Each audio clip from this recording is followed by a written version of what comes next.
हम सबका प्रश्न है कि अगर ईश्वर है तो बुराई क्यों।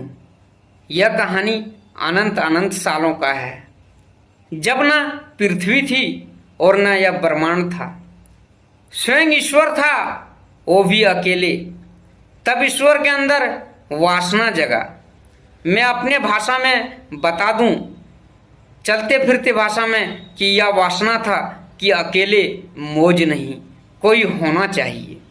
फिर उन्होंने अपने ही छवि को विस्तृत किया और यही उनका छवि है जो कि आज ब्रह्मांड है। ब्रह्मांड में स्थित एक गोले जिनके ऊपर प्राणी है, यह गोला पृथ्वी है।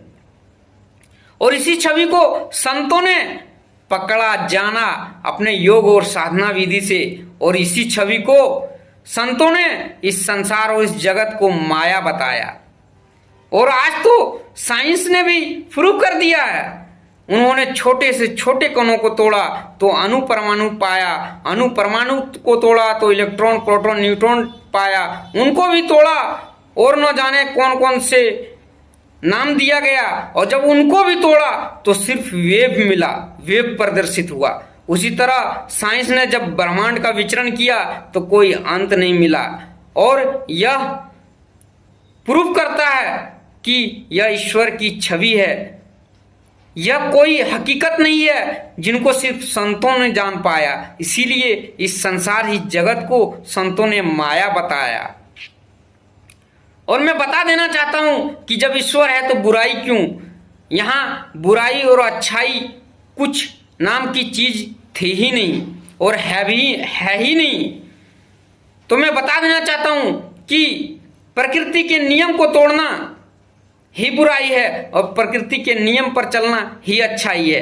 यानी कि ईश्वर ने जो बनाया नियम, उनको तोड़ना ही बुराई है, उनके नियम पर चलना ही अच्छाई है।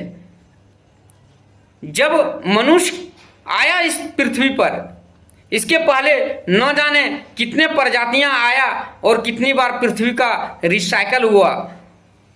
उनके बाद जो पीढ़ी आज चल रही है, इस पीढ़ी में मनुष्य सबसे लेट आया।